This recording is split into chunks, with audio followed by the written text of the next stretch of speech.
बाबा महाकाल की नगरी उज्जैन में इस वक्त हम मौजूद हैं। न्यूज़ 18 ने रामघाट के तट पर धर्म संसद लगाई, जिसमें संत महंत और महामंडलेश्वर से पूछा कि आखिर इस बार की दीपावली कब मनाई जाए, क्योंकि 20 और 21 अक्टूबर को लेकर कन्फ्यूज़न बना हुआ है। इस वक्त हमारे साथ में पुजारी हैं। उज्जैन के पुजारियों से भी पहला सवाल यही रहेगा, क्योंकि कन्फ्यूज़न बहुत बना हुआ है 20 और 21 अक्टूबर को। हालांकि महामंडलेश्वर ने ये कहा है कि इस बार 20 अक्टूबर को ही दीपावली मनाई जाएगी। आप लोगों का क्या मानना है? हम भी वही है, तो जो परंपरा है जी 20 अक्टूबर को ही दीप महोत्सव मनाया जाएगा, क्योंकि भगवान महाकालेश्वर मंदिर और ज्योतिर्लिंग यहाँ विराजित है। जी इसलिए जो त्यौहार पहले दिन होता है जी वही पूरे देश में बनता है। और यहाँ जो पंचांग जो है जी उस पंचांग की जो घड़ी और पल के हिसाब से, जो सूर्य उदय के हिसाब से जो तिथि मानी जाती है, जी। उसी के आधार पर वो त्यौहार मनाया जाता है। इसी कारण से महाकालेश्वर मंदिर में 20 तारीख को ही दीप महोत्सव मनेगा। सुबह रूप चौदस का पर्व रहेगा जी। और सांध्य काल में दीपावली उत्सव मनाई जाएगी। लेकिन कन्फ्यूज़न क्यों है इस बार? हमारे इसमें दो बात है। जी एक, जो पंचांग कर्ता होते हैं वो पंचांग कर्ता दो प्रकार के होते हैं। एक पंचांग कर्ता तो बड़े विद्वान हैं जी और बड़ी विद्वता से पंचांग का निर्माण करते हैं। उनके पूर्वज ये काम करते आए हैं, जो सूर्य के हिसाब से, सूर्य की चाल से, घड़ी से पंचांग का निर्माण करते हैं, और वही हमारे सनातन धर्म में उसी की मान्यता है। लेकिन आजकल जो एक और पंचांग कर्ता लोग ज्योतिषाचार्य बन गए हैं, जो अध्ययन कम और कंप्यूटर और एक वो व्हाट्सएप पे जो गूगल या अच्छा उनका सहारा लेकर पंचांग बना देते हैं। उसमें जो सूर्य की जो घड़ी और पल है वो नहीं आ पाता है। इस कारण से ये भेद उत्पन्न होता है। आज हमारी जो बैठक भी थी, आज विद्वत परिषद की बैठक यहाँ थी। हम देश में यही चाह रहे हैं कि जो सूर्य उदय से सनातन धर्म जो है, सनातन धर्म सूर्य उदय और जो घड़ी पल सुबह की जो प्रातः काल की वैदिक होती है, वैदिक घड़ी की हम बात वैदिक करें, घड़ी वो के, उज्जैन में ही है। वो उज्जैन के हिसाब से ही जो पंचांग होगा और जो तिथि होगी उसको मान्यता देने होगी, और पूरे देश में उसी को मान्यता यानी ये करना। सीधा सीधा है कि उज्जैन से, बाबा महाकाल की नगरी से ये तय होगा कि कौन सा त्यौहार कब है, चाहे वो दीपावली को या दूसरे त्यौहार कोई हमारे भी हो। सनातन के। बिल्कुल सनातन की व्यवस्था के मुताबिक ही उसकी है, तो परंपराओं को मान्य पूरे देश को करना पड़ेगा। होंगे, क्योंकि वैदिक घड़ी की बात की जाए तो वो बाबा महाकाल की नगरी उज्जैन में ही है। बिल्कुल बिल्कुल सत्य है, तो और यही सही है। यही है, कन्फ्यूजन दूर है। बिल्कुल दूर है। हम तो मना ही रहे हैं ना महाकाल भगवान की। जी हम तो पुजारी हैं, वहाँ के सेवक हैं, जी तो हम तो उनकी वो दीप महोत्सव 20 को ही तो मना रहे हैं। इसलिए हम में काहे का कन्फ्यूजन और काहे की संशय? हाँ। हम तो देश को कह रहे हैं, जब महाकाल में दीपावली मन गई तो फिर पूरे तो देश में बनना चाहिए। हम तो सारे देश को कहते हैं, और उन पंचांगकर्ताओं को नकार दिया जाना चाहिए। यदि उज्जैन के महाकाल में यदि दीप महोत्सव 20 को मन रहा है, तो पूरे देश में 20 तारीख को ही दीप महोत्सव मनना चाहिए। और अगली बार ये मान लें कि अब अगली बार की जो भी दीपावली है या जो भी त्यौहार रहेगा वो उज्जैन से ही तय होने वाला है, क्योंकि वैदिक घड़ी की हमने बात आज की। जो हमने हाँ। विद्वत परिषद जो स्थापित की है, जी हम चाहेंगे और भगवान महाकाल बाबा से ये आशीर्वाद चाहेंगे कि ये विद्वत परिषद पूरे देश में जो तय कर देगी उज्जैन से, हाँ। वही त्योहार मानना पड़ेगा। और नहीं तो फिर आ जाए हमसे शास्त्रार्थ कर ले। यदि वो शास्त्रार्थ में हमसे जीतेंगे तो हम उनकी बात मानेंगे, और यदि वो हमसे हारेंगे तो देश में हमारी बात को मानना पड़ेगा। अभी तक ये बात होती है कि काशी और उज्जैन दो जगह से ये तय हुआ करता था, दो जगह के ज्योतिषाचार्य की बात की जाती, यहाँ से ये तय हुआ करता था कि त्यौहार कब मनाएंगे। हालांकि अब आप कह रहे हैं कि एक परिषद की बात जो आपने की, उसमें कौन कौन लोग शामिल रहेंगे? क्या सिर्फ महाकाल मंदिर के पुजारी हैं या उसमें पूरे देश के? पूरे देश के? हाँ, काशी के भी हैं, हाँ हरिद्वार के भी हैं, और भी अन्य जगह से जो विद्वान है, काफ़ी विद्वान जिन्होंने खूब ग्रंथों का अध्ययन किया है, जी वही हैं। जो काशी की विद्वत परिषद है उसके समकक्ष ही हमारे जो विद्वान कितने लोगों की हैं, टीम रहेगी? जिससे हमारी 5 लोगों की टीम हमने बनाई है, और वो 5 लोग ही इसमें काम। काशी में भी जो है, जी काशी की जो विद्वत परिषद है वो भी घड़ी और पल के पंचांग को मानती है, और उसी के आधार पर त्योहारों को मानती है। जी इसलिए अब उज्जैन से भी ये जब होगा तो काशी और उज्जैन अवंतिका का दोनों का यदि मिलान हो जाएगा तो पूरे देश को ये चीज़ मानना पड़ेगी। दीपोत्सव का त्योहार यानी चाहे कोई भी, जी दीप महोत्सव से ही नहीं है। जी हमारे तो संस्कृति में बहुत सारे त्योहार हैं। हाँ, सनातन 300 सनातन में सनातन के प्रमुख त्योहारों की बात करें तो उसमें एक दीपावली है। 365 दिन में बहुत सारे हमारे जो त्योहार हैं वो ऐसे त्योहार हैं जो प्रमुख हैं, उन सब की बात कर रहे हैं हम आपसे।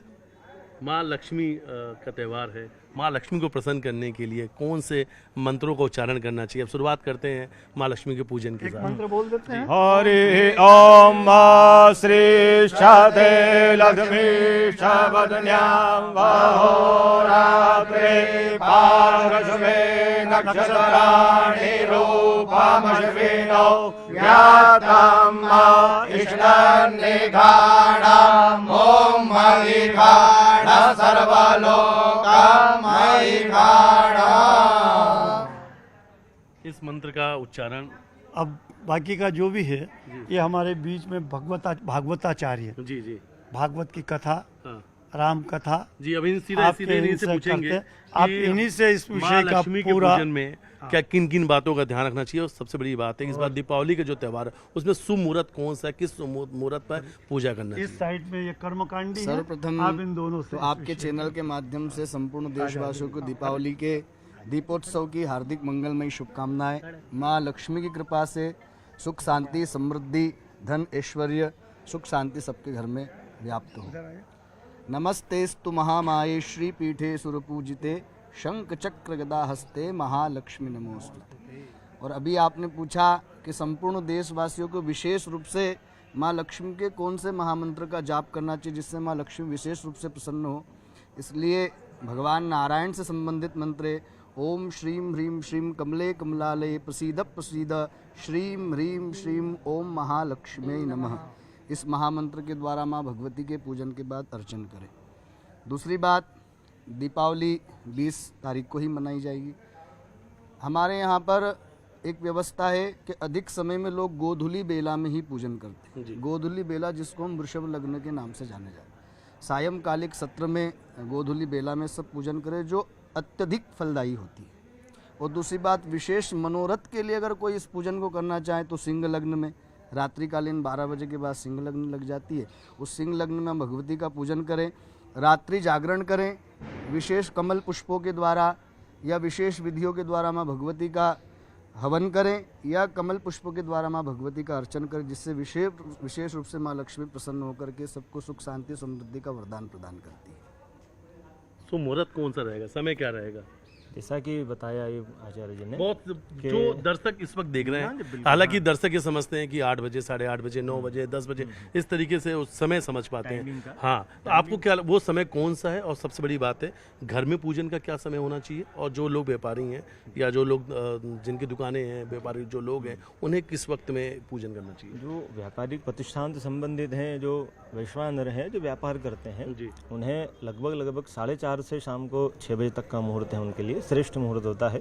चर लग्न है जिसमें उनका व्यापार व्यवसाय और मशीनें जिन संबंधित होते हैं उनको इसमें करना चाहता है कि वो चलता रहे। चर का अर्थ होता है चलते रहना, चलते रहना। बाकी जो गृहस्थ हैं, जो माता महालक्ष्मी कृपा अपने परिवार पर, वंश गोत्र पर चाहते हैं, प्रतिष्ठान पर चाहते हैं, उन्हें शाम को 6 से 7:30 बजे तक और रात्रि में फिर 11:15 बजे से 12:30 बजे तक का मुहूर्त सर्वश्रेष्ठ बताया गया है धर्मशास्त्र के अनुसार। शुभ का भी है, उसमें लाभ भी है और चर अमृत में भी होता है। तो एक प्रकार से सायंकाल गोधूली बेला से में भी करना उचित होगा और सर्वश्रेष्ठ होगा। साथ ही 4 रात्रियों का जागरण धर्मशास्त्रों में बताया है। होली है, दीपावली है, शिवरात्रि है, जन्माष्टमी है। तो इसमें दीपावली भी सर्वश्रेष्ठ है। दीपावली पर भी अमावस्या पर्व पर रात्रि जागरण करते हुए माता महालक्ष्मी का स्तवन, संतान गोपाल मंत्र का जिन संतान की प्राप्ति चाहते हैं वो लोग माँ भगवान विष्णु सहस्रनाम का स्तोत्र, गोपाल सहस्रनाम का स्तोत्र आदि पाठ से माता महालक्ष्मी की कृपा प्राप्त की जा सकती है। श्री सूक्त के पाठ के माध्यम से, हवन के माध्यम से और भगवती को खीर वगैरह, खीर जो बनती है, खीरान पाक बनता है, उसका नैवेद्य लगा करके माता महालक्ष्मी का पूजन करें। और साथ में बिलपत्र, बेलफल, भोग में खीरान विशेष रूप से होता है। खीर बनाती है अपनी माताएं बहनें, खीरान का विशेष महत्व बताया गया है। भगवान भगवती को समर्पित करें, खीरान का प्रसाद करना चाहिए। क्या गलती नहीं करें? क्या लगता है आपको कौन सी गलती नहीं करनी चाहिए? सर्वप्रथम तो एक प्रकार से रात्रि जागरण है, इसे उत्सव के रूप में मनाएं, इसे इवेंट के रूप में ना बनाएं और ब्रह्मचर्य का पालन करें। अपने साथ जितना हो सके भगवान का भगवत चिंतन करें। ऐसे लोगों का चिंतन आपने सुने। ब्रह्मचर्य की बात करी है, जी। तो ब्रह्मचर्य दीपावली वाले दिन के लिए आपने कहा कि ये सभी हमारे धर्म धार्मिक ग्रंथों में पर्वों में हर पर्व पर जो भी तिथियां होती हैं, जैसे श्राद्ध की तिथि हो, किसी के घर में श्राद्ध हो, वहाँ पर अमावस्या हो, पूर्णिमा हो, एकादशी हो, इन तिथियों पर ब्रह्मचर्य का पालन करना चाहिए। उससे अत्यधिक फलदायी होती है और जो पूजन है वो उसका प्रतिफल अच्छा मिलता है, नहीं तो उसका उल्टा प्रतिफल भी मिल जाता है। लोग शयन करते हैं, किस मुद्रा में करते हैं, कैसे करते हैं, उनका प्रतिफल गलत भी पड़ जाता है। धन की हानि क्यों होती है? अगर सीधा धन की हानि इसी कारणों से होती है। कौन सी गलती करते हैं जब धन की हानि हो रही है? धन की हानि एक तो एक प्रकार से आपके मन में विश्वास कम हो जाए, किसी प्रकार से धर्म के प्रति, पूजन के प्रति विश्वास नहीं रहे तो भी हानि होगी, क्योंकि आप अविश्वास से जब कोई पूजन करेंगे तब कल्याण संभव नहीं होता है। विश्वास के साथ पूजन करेंगे तो हमेशा निश्चित ही लाभ होगा।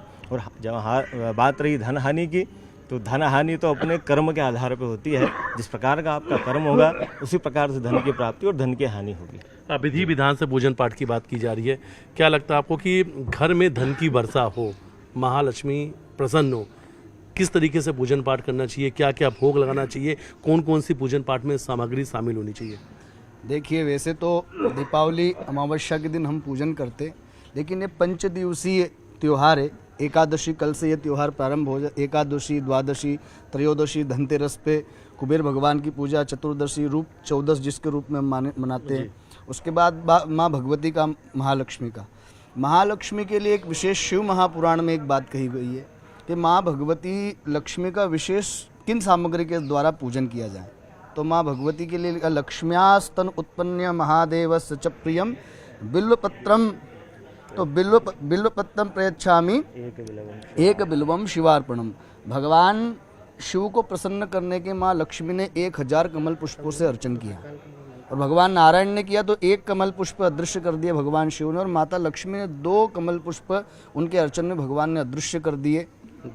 और जब 2 पुष्प नहीं प्राप्त हुए तो उनका अर्चन खंडित हो जाता, तो माता लक्ष्मी ने अपने दोनों स्तन भगवान शिव के ऊपर समर्पित किए, और जब दोनों स्तन समर्पित किए तो भगवान शिव गौरी और शंकर के रूप में प्रकट होकर माँ लक्ष्मी को आशीर्वाद दिया। माता पार्वती ने अखंड सौभाग्यवती का और कहा कि पूरा जग तुमको लक्ष्मी के नाम से जाता, आज से हमारा आशीर्वाद है कि पूरा जग तुमको महालक्ष्मी के नाम से। और महादेव ने अपने हाथ में अमृत लेकर के अभिमंत्रित करके जल माँ भगवती के स्तनों पे जब अभिसिंचित किया तो वहाँ पे एक वृक्ष उत्पन्न हो गया, जिस वृक्ष का नाम बिल्वपत्र रखा गया। आज के दिन विशेष रूप से माँ लक्ष्मी की बिल्वपत्र से, इसीलिए महादेव को बिल्वपत्र बहुत प्रिय है। माँ लक्ष्मी का बिल्वपत्र के अर्चन किया जाए। बिल्वपत्र का जो फल होता है उसके अंदर का जो गूदा रहता है उसके द्वारा हवन किया जाए विशेष रूप से। जैसे आपको मंत्र बोलिए, पूरा मंत्र ओम श्रीम ह्रीम श्रीम महालक्ष्मी नमः, ओम श्रीम ह्रीम श्रीम महालक्ष्मी नमः। कुमकुम के द्वारा श्री यंत्र का आप अर्चन करें। माँ भगवती को कालरात्र, महारात्र, मोहरात्र दौरानात, इस 4 प्रकार की रात्रियां बताइए। विशेष रूप से जैसे कहा ब्रह्मचर्य के द्वारा, तो ब्रह्मचर्य शरीर का ही ब्रह्मचर्य नहीं, मनसा वाचा और कर्मणा, मन से भी ब्रह्मचर्य होना चाहिए। तो आपका मन का ध्यान भटक रहा है, वाचा वाणी के द्वारा भी, आपकी वाणी के द्वारा किसी का अपमान ना हो जाए। नहीं तो आप पूजन तो यहाँ कर रहे हो लेकिन मन में छल भरा है, छिद्र भरा है, काम क्रोध ये सब भरे हुए, तो आपकी पूजन माँ भगवती स्वीकार नहीं करती, इसलिए प्रतिफल पूर्ण रूप से प्राप्त नहीं। इसलिए कहते समर्पण भाव से, आर्त भाव से माँ भगवती को समर्पित हो जाओ, उसके बाद उनका पूजन करो तो वो निश्चित ही आपका मनोरथ परिपूर्ण करती है। एक आखिरी सवाल इसी से जुड़ा हुआ, सीधा सीधा जो दर्शक इस वक्त आपको सुन रहे हैं कि घर में लोग कहते हैं कि उस वक्त जो कौड़ी है वो ऐसे तमाम जो अलग अलग पूजन पाठ की सामग्री, सीधे सीधे कि क्या क्या हम सामग्री रखें, हम घर में पूजन कर रहे हैं और ये होना पूजन पाठ के लिए बहुत ज़रूरी है। देखिए, माँ लक्ष्मी की प्रतिमा हो या तस्वीर स्थापित करें, आप दीप प्रज्वलित करें, शंख घंटी का पूजन करें, पवित्रीकरण करें, आचमन करें, और षोडशोपचार विधि से पाद्य, अर्घ, आचमनी, पुनराचमनी, गंध, पुष्प, धूप, दीप, नैवेद्य, फल, तांबूल, दक्षिणा, प्रदक्षिणा, और जो हमारे घर में जो भी माँ भगवती ने ऐश्वर्य प्रदान किया उन सामग्रियों का, जेवर का पूजन करें। आपके पास जो धन है उस धन का पूजन करें, आपके जो वाहन है उन वाहन का पूजन करें। पूरे घर के अंदर शुभ लाभ स्वस्ति से अंकित किया जाए। और अष्टलक्ष्मी की उस दिन पूजा किया जाए। अष्टलक्ष्मी की। अष्टलक्ष्मी के स्वरूप में माँ भगवती के मंत्र नित्य कर्म पूजा प्रकाश नाम की एक पुस्तक है, जिसमें महालक्ष्मी का संपूर्ण पूजन जो सामान्य रूप से प्रत्येक गृहस्थ व्यक्ति कर सकता है, वो पुस्तक ला करके, वैसे तो हमारा आपके चैनल के माध्यम से निवेदन है, प्रत्येक लोग माँ भगवती का एक ही दिन का व्रत अपने घर में वैदिक ब्राह्मणों को बुलवा करके ब्राह्मणों के द्वारा पूजन करवाई जाए, क्योंकि ब्राह्मणों को बुलवा के, जब जी। तक संकल्प आपका सिद्ध नहीं होगा, आपकी पूजा पूर्ण मानी नहीं जाएगी। और संकल्प तभी सिद्ध होगा जब वो संकल्प ब्राह्मण करवाएगा। ब्राह्मण का मुख जब उस संकल्प में लगेगा नहीं, आपकी पूजा की सिद्धि पूर्णतः मानी नहीं जाएगी। इसलिए आप वैदिक ब्राह्मण क्या को बुलवा उस करके दिन व्रत भी रखना चाहिए, उपवास भी रखना चाहिए? व्रत ये आपके धैर्य पर डिपेंड करता है कितना करना है। व्रत का अर्थ ये होता है कि आप मुझे बताया कि मन कर्म वचन से, व्रत का अर्थ ये होता है कि व्रत आप स्वयं निराहार रहना व्रत नहीं होता है। मन से, कर्म से, वचन से, आत्मा से, बुद्धि से, नेत्रों से सबसे शुद्धि हो, वो व्रत कहलाता है। तो यदि आप व्रत अच्छा, करना चाहें, एक सवाल और भी सामने आते हैं। कई बार लोग कहते हैं कि पूजन के दौरान पे जो कछुआ है वो होना जरूरी है, शायद कई बार लोग कहते हैं वो नहीं है तो शायद वो पूजन संपन्न नहीं। इसको लेकर क्या धारणा है? भगवान विष्णु के स्वरूप में उनका पूजन होता है, क्योंकि भगवान विष्णु स्वरूप हैं वो। भगवान विष्णु का अवतार ही एक प्रकार कच्छप अवतार जो हुआ है वो भगवान विष्णु का है, तो उनका पूजन विशेष फलदायी माना जाता है, होना चाहिए। पीतल या किन्हीं भी अब अभी तो वर्तमान में तो इन धातुओं से ही लगता है, चलता है, और करना भी चाहिए। बिल्कुल कर सकते हैं, करना चाहिए, बिल्कुल जो कुछ लोग ऐसे हैं जो पीतल के अलावा कांच के जो बने होते हैं, वो कोई मतलब के नहीं, क्योंकि धातु ही आपको तरंग प्रदान करेगी, धातु ही तरंग प्रदान करेगी, क्योंकि धातु से ही तरंगे निकलती है। आप कांच रखे तो उससे विद्युत प्राप्त नहीं कर पाएंगे, तांबे से कर सकते हो विद्युत प्राप्त। तो क्या ये रखना घर में शुभ माना जाता है? शुभता के रूप में माना जाता है, रखना चाहिए। एक कांसे की या तांबे की कटोरी है, उसके अंदर तांबे का या कांसे का या पीतल का, उसके अंदर कच्छप हो, उनका पूजन करना चाहिए। कंफ्यूजन तो नहीं है? लेकिन एक आखिरी फिर से सवाल, कंफ्यूजन तो नहीं है 20 तारीख को ही? नहीं, 20 तारीख को करना चाहिए, बिल्कुल 20 तारीख को ही। अब महाकाल में 20 तारीख को है तो हमारे लिए तो पूरे उसी दिन ही पर्व है जब महाकाल में पर्व। और हम भी बाबा महाकाल की नगरी उज्जैन में मौजूद हैं। आपसे शुरुआत में बातचीत हुई थी, आपने मंत्र की बात करी, अब बाबा महाकाल के लिए कैसी प्रार्थना की जाए उस दिन जरा? देखिए, भगवान महाकाल का जो मंत्र है जी, जिससे आयुष की प्राप्ति होती है, निरोगता मिलती है, धन धान्य भी मिलता है, उसको बोलते हैं महामृत्युंजय जाप जी। महामृत्युंजय मंत्र। ओम होम ज्योम स्वाहा, ओम भूर्भुवः स्वाहा, ओम त्र्यंबकं यजामहे सुगन्धिं पुष्टिवर्धनम् उर्वारुकमिव बन्धनात् मृत्योर्मुक्षीयमामृतात्। ओम स्वाहा ओम सजूम ओम। ये महामृत्युंजय मंत्र है और भगवान शिव को अति प्रिय है। इससे सारे मनोरथ पूर्ण होते हैं। व्यक्ति यदि मरणशैया पे है और इस मंत्र का जाप उसके लिए कर दिया जाए तो वो जीवित होता है, जीवित हो जाता है। ऐसे हमारे को कई प्रत्यक्ष प्रमाण हैं महाकालेश्वर मंदिर के। इस मंत्र को भगवान शिव के सामने बोला जाता है तो भोलेनाथ की असीम कृपा, धन से, धान्य से, शरीर से, परिवार की संतति से, इनसे सबसे हमेशा भक्त ओतप्रोत रहता है। ये वो मंत्र है और हम इसी को लेकर भगवान शिव की आराधना करते हैं और शिव को सभी के कल्याण के लिए सदैव उनकी प्रार्थना करते हैं। अब तो दीपावली के दिन भी दूर दूर से बाबा महाकाल के भक्त जो हैं उस दिन दीपावली के दिन उज्जैन आ रहे हैं और शायद ऐसी एक मान्यता भी है कि उस दिन बाबा महाकाल के दर्शन के लिए लाभ हो गया और उस दिन अगर आपने एक दीप भी जला लिया बाबा महाकाल के मंदिर के अंदर तो सारी मनोकामना पूरी हो जाती है। बिल्कुल है, दीप जलाने से घर में जो वंश वृद्धि होती है जी। वो होता है। यानी घर में पुत्र है, पुत्रियां हैं, इन्हीं से घर का प्रकाश होता है, घर में प्रकाश इन्हीं से होता है। तो जिस देवता के समक्ष हम यदि दीप जलाएंगे तो जिस प्रकार से भगवान का जो घर होता है जिसमें वो विराजित होते हैं, वहाँ का अंधकार दूर होता है उस दीप से। ऐसे ही प्रभु अपने भक्तों के परिवार में भी उजाला करते हैं।